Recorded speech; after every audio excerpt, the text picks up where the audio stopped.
大家好，所谓是福不是祸，是祸躲不过。去年《证据之王》长津湖一出，四海咸服，就连证据之父也得靠边站了。今年《证据之王》长津湖的亲弟弟长津湖之水面桥再次的一出手，结果四海再次咸服。即便聪明的韩寒嗅出了绝望的味道，马上找到了流量双骄王炸姐弟赵丽颖和王一博连番的打 call， 结果还是回天乏力，这怪不了任何人。这是社会主义国家机器的正常运转方式，所有不信邪的人只会被历史的车轮无情的碾过。无论你是张艺谋还是韩寒，无论你是国士国宝还是猛虎熊猫，国家机器面前，但凡识时务者，乃俊杰也。作为俗人，必须安活苟活真义；作为演员，必须吞服丛林法则。深度加温度，新闻最专注。今天为止，豆瓣评分还是 5.5， 上映12天的票房累计 5.13 亿元。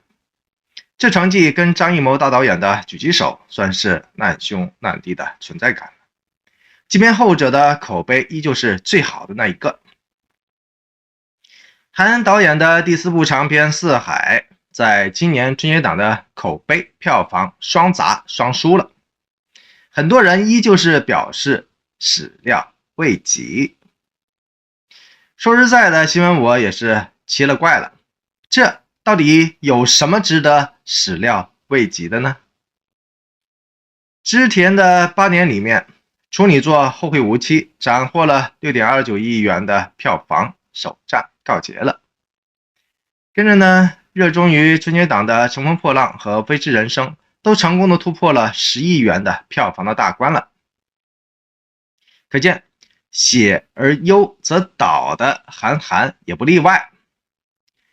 由作家转型导演，韩寒一路都是走得非常的顺风顺水。当听从流量意见、掏钱买单情怀的观众们骂骂咧咧的走出了影院的时候，或许大家伙都没有想得到，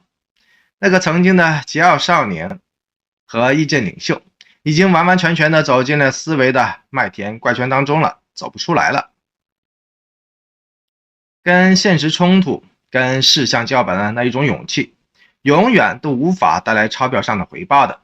只有不同方式的各种的打压。1999年，在上海市松园二中读高一的韩寒，以一篇《杯中窥人》获得了首届的新概念作文大赛1等奖。然而呢，不久后，这位惊艳文坛的少年天才，却因为期末考试7门亮红灯而留级了，深度的引发了媒体的好奇和关注。而留级了1年里面，不屈的这个少年出版了平生首部的长篇小说《三重门》，该书累计发行了200万册之多，成为了中国近20年来销量最高的文学类作品。韩寒于是乎一战成名了，而成名的代价显而易见了。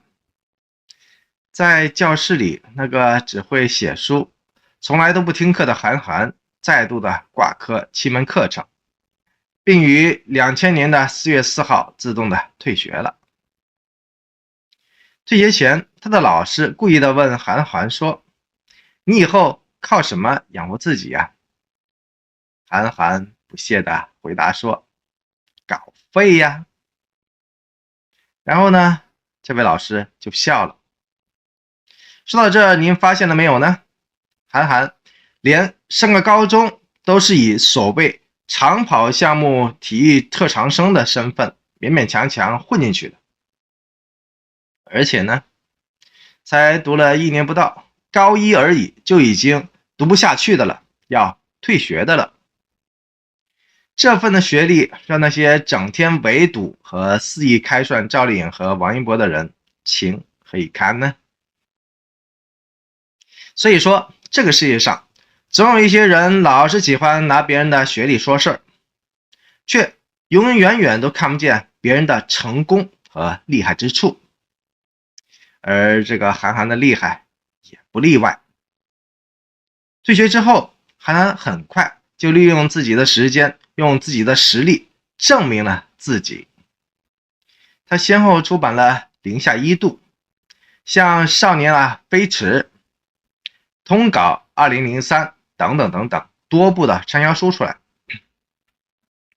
一举成为了80后作家的代名词，或者说代表人物了。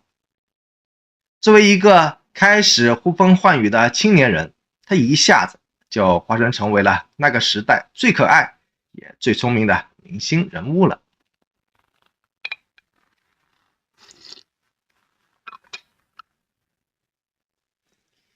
他被动地成为了一个时代的英雄，象征着思想上的自由与力量，象征着与权力的对抗与锋芒。然而呢，躲在他后面的那些人掩饰不住自己的愚蠢、脆弱与懦弱。在某种意义上讲，韩寒的胜利不是他个人的胜利，而是这个正在兴起的庸众时代的阿 Q 式的胜利。2012年，在打假名士方舟子的大力的推动下，这个韩寒的名声因为代笔门事件跌到了低谷了。跟着呢，韩寒转战更快钱、更来钱的电影圈了。于是乎，2014年，韩寒所执导的首部电影《后会无期》一上映就斩获了6.29亿元的票房。2015年，聪明的韩寒创办了上海亭东影业。目前为止，由亭东影业所主控的，由韩寒亲自执导的《乘风破浪》《飞驰人生》和《四海》，总票房已经接近了33亿之多了。于是乎，韩寒公开的表示说，拍电影最关键的不是表达自己内心的想法，排在第一位的是让投资者收回钱。这就是当年那个敢于跟全世界对抗的少年郎。至少在《四海》之前，他的确成为了一个让投资者满意的导演。韩式电影接连在票房上的获得的成功，令到韩寒这个 IP 变得越来越值钱了。迄今为止，亭东影业经历了4轮的融资的了。在2017年的3月份，巨无霸博纳影业也是对亭东影业进行了投资。当时亭东影业的估值立马就已经达到了20亿元了。然而呢，金钱的魔力不仅仅在于让人完完全全的失去了抵抗力，更能够让人彻彻底底的迷失了自己。这位曾经的领袖型的作家韩寒，已经是挣钱至上，封笔10年了。他曾经因为尖锐而富有批判性的杂文，获得了广泛的社会上的共鸣和巨大的名声。而现在呢，他的影响力到了00后这里已经是戛然而止的了。在00后这一届的年轻人的眼里，韩寒已经是十足十像一个社恐人士的存在了。这位社恐人士偏偏懂得去找冯绍峰，去找赵丽颖，去找王一博为自己站台撑场，即便最后还是于事无补。四海的票房口碑表现的都达不到预期的了。上映的首日收获了 2.27 亿的票房之后，影片的排片就立马从 16.5% 持续下滑到了 5.4% 而已，最终还以 4.74 亿元的档期票房排到了第5的位置上了。比起之前一度大玩钞票、大口吃肉的票房的辉煌，韩寒注定也是后悔莫及的了。希望我只想说的是，天才韩寒已经整个定格在了20年前的符号人物标志上了。功成名就的现在的这个文化商人韩寒，已经开始急功近利了起来了。在社会主义巨轮开始缓缓掉头的时候，不紧紧的跟党走，听党话，不放下所有螳臂挡车的念头，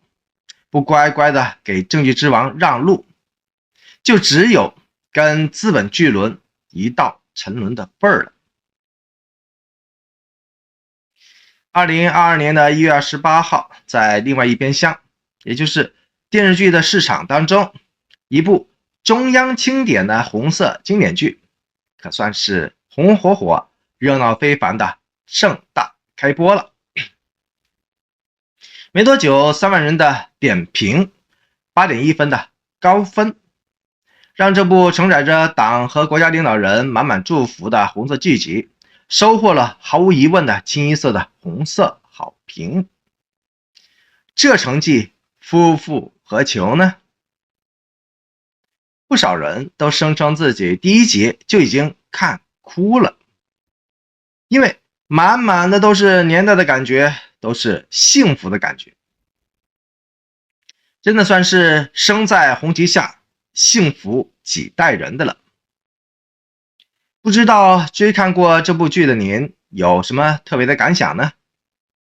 是不是跟新闻我一样，心中只有一个字在心里面不吐不快呢？这不让无数人大呼泪奔的人世间，准确的卡点在了幸福到万家的上线日期。跟着呢，幸福到万家完全没有四海的那一种冒险的精神和叫板的精神，自动自觉的临阵换挡了，走的是悄无声息，毫无痕迹。于是乎，让这部隐形的2022年度的最强最火的正剧之王，任性的消费了所有的红色的泪水和幸福的感觉了。这部开年就已经横扫2022年全年的人世间，改编自傲娇摘获了茅盾文学奖的同名长篇小说，作者梁晓声历时8年，用155万字编撰了这部50年中国百姓的生活史。由于立意美好和宏大，着眼大国与盛世，所以呢，承载了所有革命领导者的祝福和绿灯了。该剧其实就是一部战天斗地和家长里短的完美的结合体来的，而时间的跨度也是很长很长的，主要讲述了新中国成立之后一个高度代表着全中国亿万家庭的生活的缩影。通过东北吉春市广子片区住着的周姓一家人的生活，折射出来了近50年来的中国社会的伟大的发展和变迁。这个普通的周姓的5口之家，在跨越了50年的光阴当中，命运辗转，悲喜起落，跌宕起伏的人生的故事。同时之间，以周家的关系网作为辐射，人世间也同时的描述了10几位平民子弟的悲欢与离合。这种聚散有时的命运的捉弄和时代的变迁，貌似中国百姓的寻常生活和平凡的史诗。老实说，人世间的笔触极其的平淡，极其的朴素。从开播到现在，并没有格外剧烈或者说格外尖锐的矛盾出现，平凡的真实以及平凡的生活都在一点一滴当中不断的还原了，不断的放大了。原著当中，周家3兄妹属于中心的人物了，3个人代表着3种不同类型的人群。周秉昆是个社会底层的代表，是个极其普通却又高光处处的人物。周秉义为人正直，是个西西弗斯式的英雄主义情怀的平民英雄。周蓉则是个不自由不宁死的女性知识分子。3个人各自代表的善良、正义和理想，甚至把那个年代的集体的记忆影像都面面俱到了，都囊括其中了。实际上，在人世间的故事当中，没有真正的生活的赢家。所谓人生最大的幸福，就是能和爱人、能和亲人相守相伴，那就够了。于是乎，人世间用简笔写尽了人情的冷暖和生活的五味。50年间，人生慷而慨，回首往事，苦乐总参半。既然冲突梗和故事梗大量的欠缺，那么怎么去填那些煽情共情的泪点的坑呢？办法其实很简单，就是该剧大量的导入了人世间并不稀罕的原本众多的人性美好的真实的片段出来。例如，大家伙排队买猪肉的时候，有人起哄说要抢这些公家的东西，于是乎伪光正的周秉昆马上就站了出来了，通过高大上的仗义直言，把一小撮反党反社会的行为消灭于了萌芽，消灭于了无形当中了。再比如，天气寒冷，路有冻死骨的时候，伪光正的周秉昆再次的脱下了自己的外衣，包裹住了衣不遮体者的赤脚。总之，很多在腐朽堕落的资本主义国家无比正常的人间小事儿，都被社会主义的显微镜极度的放大开来了，于是乎成为了人世间温暖处处的正能量的化身了。所以说，主角雷佳音的演绎绝对没有任何出彩的地方可言，但是呢，伪光正的无敌的光环和百倍放大出来的人性的亮点，却又让他异常异常的出彩。同样的，樱桃所饰演的郑娟，同样是个完全活不下去的，却也能够顽强的活下去的高光无比的人版人设。他的信条就是很简单，有难处的人多了，别人都能过去，我郑娟也能过去。他是不幸的，也是万幸的，因为周秉昆就像一束的光，照亮了他那黑夜漫长、晦暗不尽的苦难的人生。他说，你每个月送来的钱，就是我们活下去的唯一希望。说到这，您觉得他到底是悲惨呢，还是幸福呢？在周秉昆最终煽情的说出了咱俩结婚呗这几个字的时候，于是乎樱桃的泪水特别的带感，特别的动人了。那就是苦难背后的感动，也是瓜熟蒂落的升华了。我心想，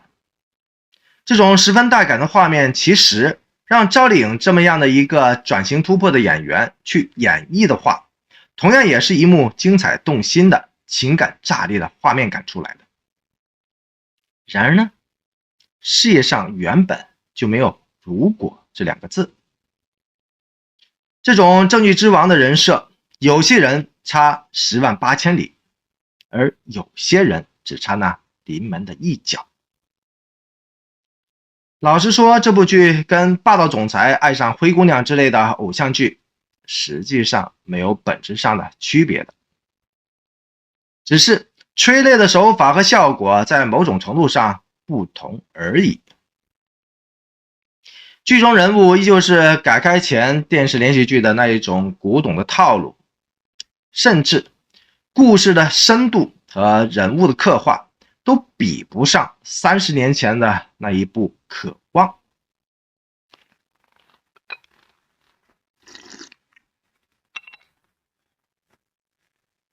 人物的设定单薄无力，各式各样的冲突简单粗暴。这种相当老套的叙事的方式，明晃晃就是给所有的领导阶层合家欢看的。因为民间的疾苦和苍生的包容，都是新中国才会有的幸福的缩影了。如果作家梁晓声根据最新最辣的徐州八海母亲的故事，再次的展开下一个人世间2的话，恐怕就没有恐怕了。这么好的一个幸福的本子，自然也是需要又红又专的导演去加持才行的。所以呢，导演李路是该剧大火的真正的保障之一。你还记得他的代表作是什么吗？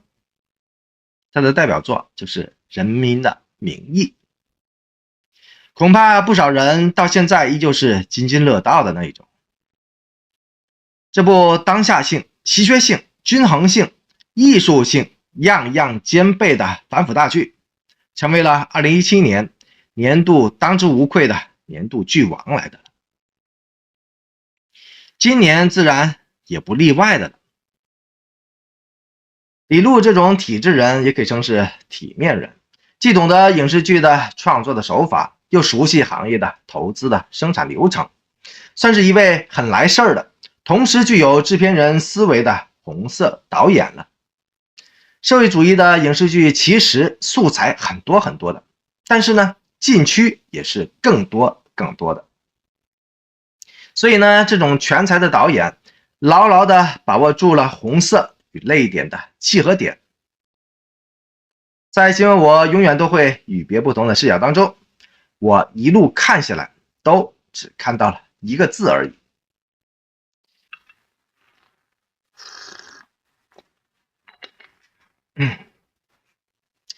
这个字在漫长的暗夜当中闪耀着不一样的耀眼无比的红色光芒，那就是忍这么一个硕大的字了。忍字头上一把刀，无论凡夫俗子还是顶流大咖，人人都需要这把头上的达摩克利斯之剑。因为只有永恒的畏惧，才能好好的听党话跟党走。因为只有永恒的畏惧，才会让人觉得一切的幸福其实都是来之不易的。即便你苦了一辈子，累了一辈子，一无所有了一辈子，然而呢，这个忍字最终能够让你觉得再苦再累再难过再绝望，红旗下的日子其实还是特别幸福的。所以呢，赵丽颖的幸福大万家在人世间面前立马就忍了。王一博的冰与火在审查的铡刀面前无数次的忍了下去。所有的忍其实都是为了幸福的感觉。在马太福音5章39节当中，耶稣这样说过：有人打你右脸，连左脸也转过来由他打。这就是忍的最高的境界了。这您自己做得到吗？